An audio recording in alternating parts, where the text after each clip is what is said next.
નમસ્તે. મને ગર્વ છે કે મેં ભારત દેશમાં જન્મ લીધો છે. Yes, I am a proud Indian. Salute છે સોનમ વાંચુક સરજીને કે જેમણે આ હિંમત કરી છે સિસ્ટમની સામે અવાજ ઉઠાવવાની. We all are deeply concerned about his health, કારણ કે આપણે જાણીએ જ છે કે અનશન ઉપર ઉતર્યા છે. એમને 17 ડેઝથી અન્નનો દાણો પણ મોઢામાં નથી લીધો. જીગર જોઈએ આ કરવા માટે, અને એ જીગર એની જ પાસે હોય જે એ વેદનાને, એ દર્દને અનુભવી શકતું હોય. જ્યારે આ દેશનું યુવા ધન આવું બોલતું હોય ને કે we trust our merits but we don't trust the system, તો કાળજું કપાઈ જાય, આત્મામાં ઘા થઈ જાય. Yes, I very strongly and very proudly support Sonam Wangchukji કે એ જે કરી રહ્યા છે દેશના યુવાધન માટે કરી રહ્યા છે, એજ્યુકેશન સિસ્ટમની આંખો ખોલવા માટે કરી રહ્યા છે. પ્રશ્ન તો થાય જ ને, કેમ ના થાય? તમે એક્ઝામને રીશેડ્યુલ કરો છો પણ તમે એ નથી જોતા કે એના પેપર લીક કેવી રીતે થઈ જાય. અરે કલ્પના તો કરો કે જે છોકરાઓ પોતાનું ભવિષ્ય આ દેશને સમર્પિત કરવા માટે મહેનત કરી રહ્યા, દિવસ રાત એક કરીને જેમને એક્ઝામની તૈયારીઓ કરી હોય, સપના સિંચ્યા હોય, એક પલમાં વિથ અ ડિક્લેરેશન કે the question paper has been leak so the exams are cancelled. પગ નીચેથી જમીન ખસી જાય સાહેબ, અને તમારા તો પેટનું પાણી એ નથી હલી રહ્યું.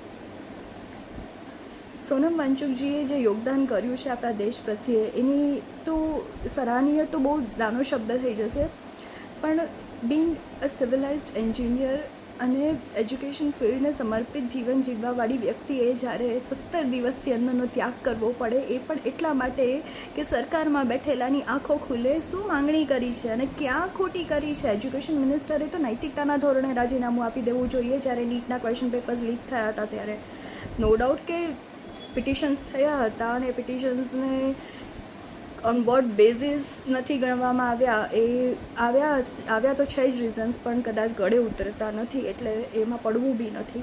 વી respect our judicial system, we definitely respect executive and legislation, પણ દુઃખ થાય છે કારણ કે દેશનું ભવિષ્ય જો રડતું હોય ને, જો યુવાધન રડતું હોય અને સોનમ વાંચુકજી જેવા અગ્રણી લોકોને મેદાને ઉતરવું પડતું હોય, I just pre and hope કે સરકાર એમની પાસે આવે, એમની વાત સાંભળે, અને એમની માંગણી ક્યાંય કોઈ જ ખોટી નથી. એ દરેક માતા પિતાની માંગણી છે, એ દરેક ભણતા યુવા ધનની માંગણી છે કે જે પરીક્ષા માટે તૈયારી કરતું હોય અને જો પ્રશ્નપત્ર જ લીક થઈ જતા હોય તો સાહેબ વિશ્વની સૌથી મોટી લોકશાહી છે.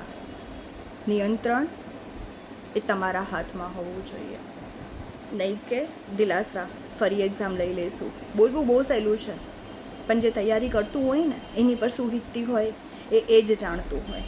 અને એ ભણ્યા પછીનું એમનું યોગદાન તો દેશ પ્રત્યે જ હોતું હતું ને.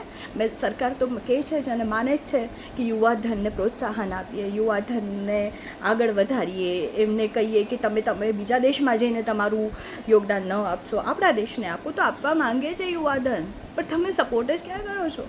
સોનમ વાંચુકજી જેવા લોકોને મેદાને ઉતરવું પડે છે, પણ 17 દિવસ થઈ ગયા છે, પણ સરકાર પાસે કદાચ ટાઈમ નથી. It is a very humble urge and request to the central government of India. I know કે નાનો અવાજ છે, પહોંચે નહીં કદાચ, પણ કે જો થોડાક પણ લોકો સુધી હું મારા દિલની વાત પહોંચાડી શકું, બિંગ અ પેરેન્ટ, તો લેટ અસ સ્પીક. પૂછીએ, પ્રશ્ન પૂછીએ. એક મોઢું કંઈ નહીં કરે, દરેકે પૂછવો પડશે. જ્યાં પણ ગેરરીતિ થઈ રહી છે, અનીતિ થઈ રહી છે અને અન્યાય થઈ રહ્યો છે અને જવાબદેહી નથી, તો પ્રશ્ન તો પૂછવો પડશે. કારણ કે દેશ લોકશાહીમાં જ્યારે ચાલતો હોય છે ને, તો એ આમ કોમન સિટીઝનના ટેક્સથી જ ચાલતો હોય છે, અને લોકશાહીમાં એક આમ નાગરિક એ પાયો અને ગઢ કહેવાય છે.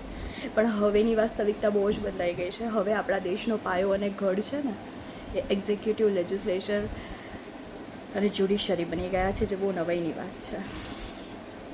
કંઈ વાંધો નહીં, દેશને આઝાદ થઈ ઘણા વર્ષો થઈ ગયા છે. હવે આમ નાગરિક જાગશે. સોનમ વાંચુકજીને સપોર્ટ કરવાની પાછળનો હેતુ માત્ર એક જ છે કે હું પણ આ દેશની એક ટેક્સપેયર છું અને હું પણ એક પેરેન્ટ છું. કાલ ઉઠીને જવાબ આપવાનો વારો કદાચ આપણો પણ આવી શકે છે. ના રમશો. 2 હાથ જોડીને સેન્ટ્રલ ગવર્મેન્ટને રિક્વેસ્ટ કરું છું, please go and talk to sir. Sonam Wangchukji, એમનું જે પણ એજિટેશન છે પ્લીઝ પાછું લેવડાવો, અને એમની માંગણી ક્યાંય ખોટી નથી. We are stand still to ask the resignation of education minister who has no accountability towards the youth of our nation. જય હિન્દ, જય ભારત.